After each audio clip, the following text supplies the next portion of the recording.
Смотрите в программе. 2 десятка сотрудников МЧС России выдвинулись в Среднеколымский район Якутии, чтобы переломить ситуацию с лесными пожарами. Ремонт мостового перехода через Больничный ручей начался в поселке Хандыга Тампонского района. А в Якутске перекроют кольцевую развязку Гемиин. В течение 2 недель обещают расширить проезд, благоустроить и наладить инфраструктуру.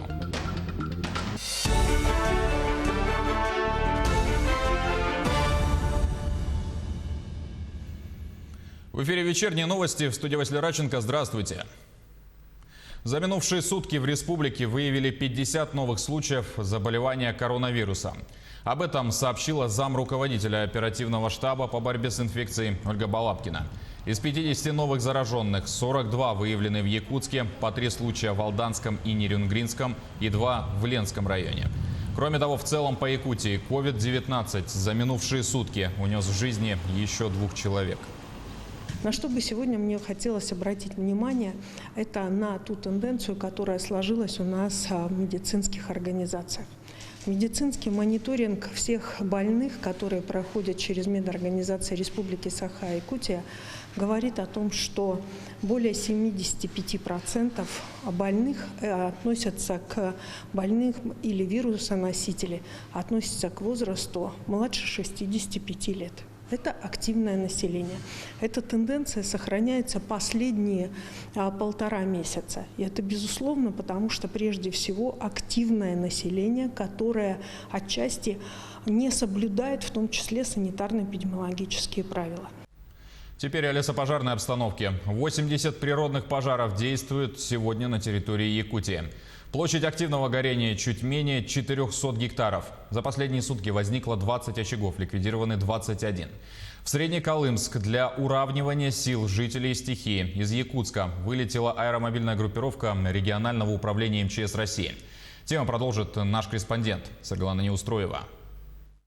Символом якутского лета уже давно стал дым. К сожалению, общая картина не меняется из года в год. С приходом жары наступает сезон лесных пожаров. При этом начинается все с нескошенной сухой травы.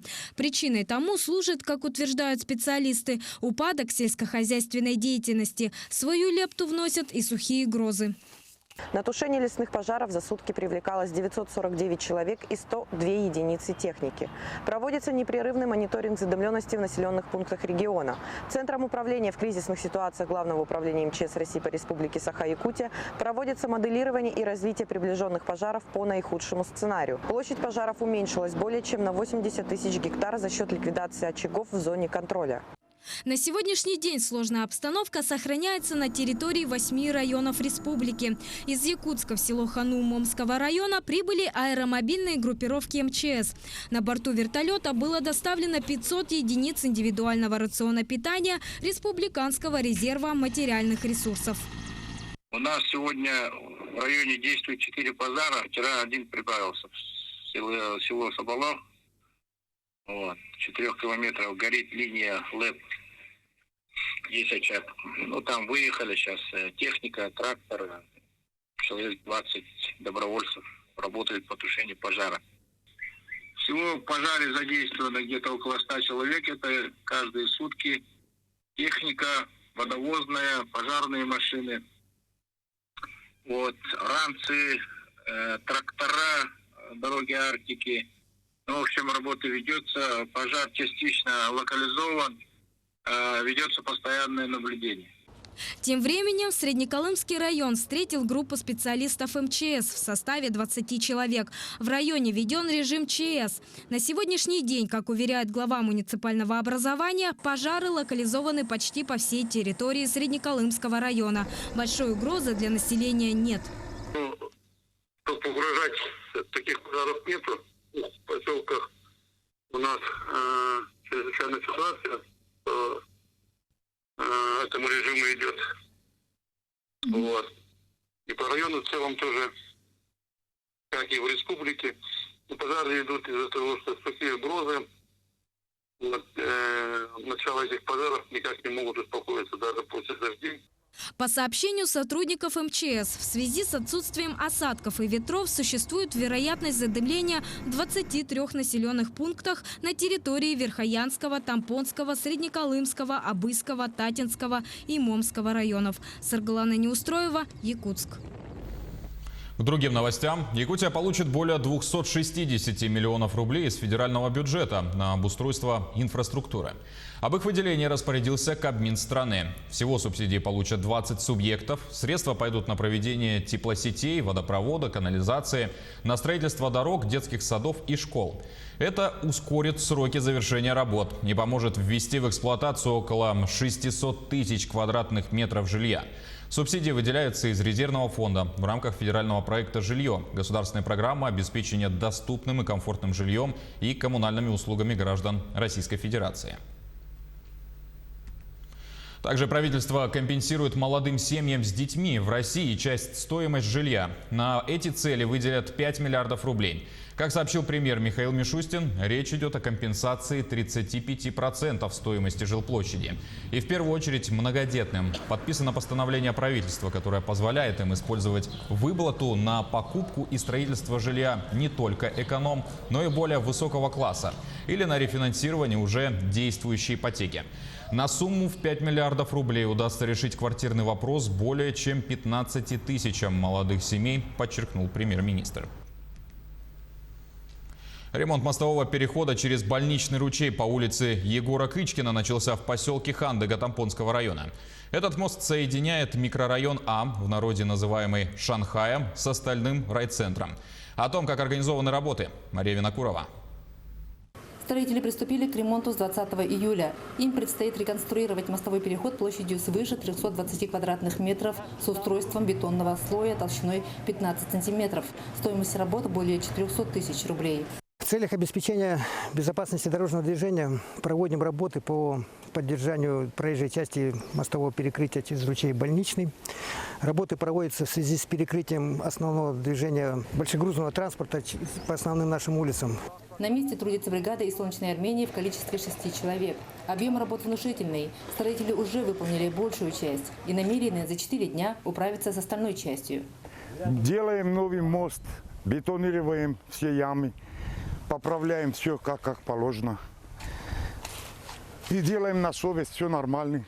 Мост через Больничный ручей – это историческое место, откуда берет свое начало поселок Хандыга. Именно в устье Больничного ключа геологи поставили первую палатку на новом необжитом месте на берегу реки Алдан. В последний раз мост ремонтировали в далеком 2001 году, и через 19 лет он снова приобретает свежий и обновленный вид.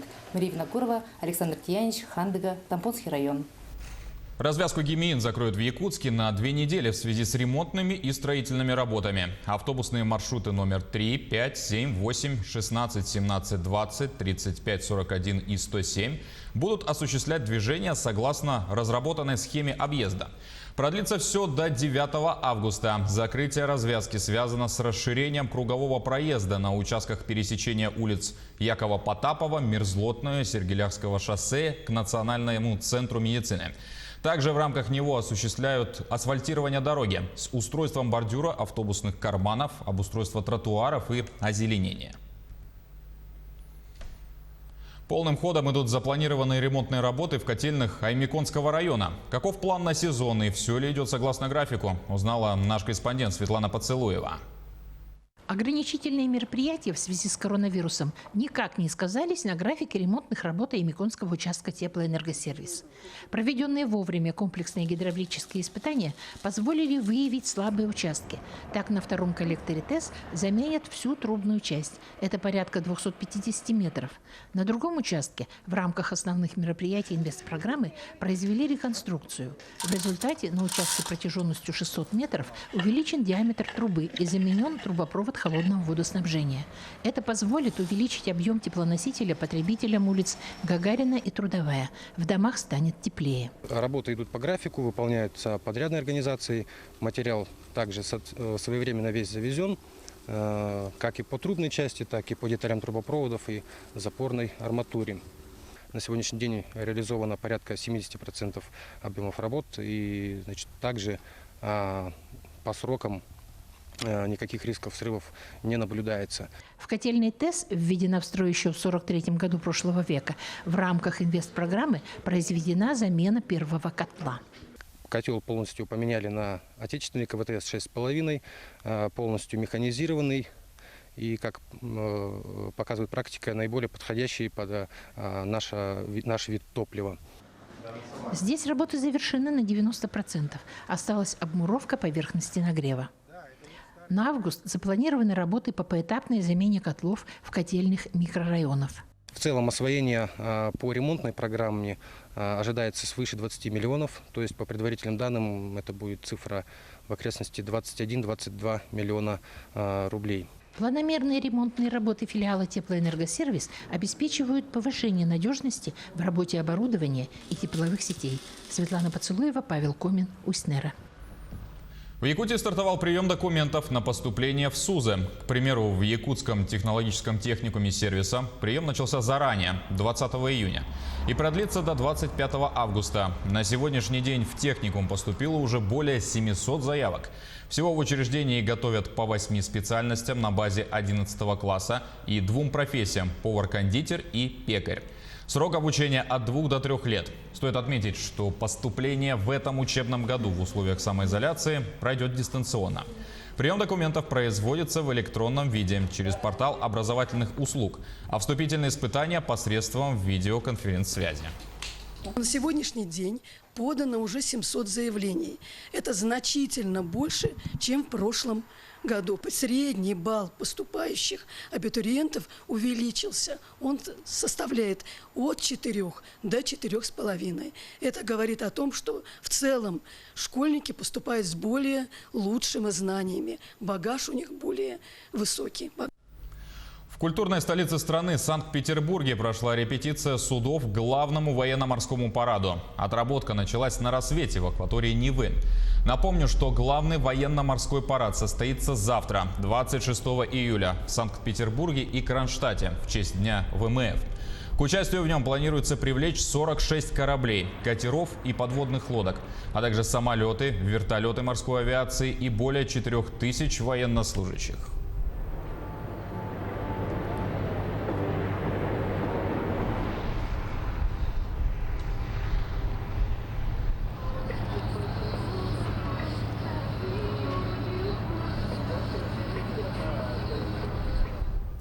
На этом программа подошла к концу. Спасибо за внимание и до свидания.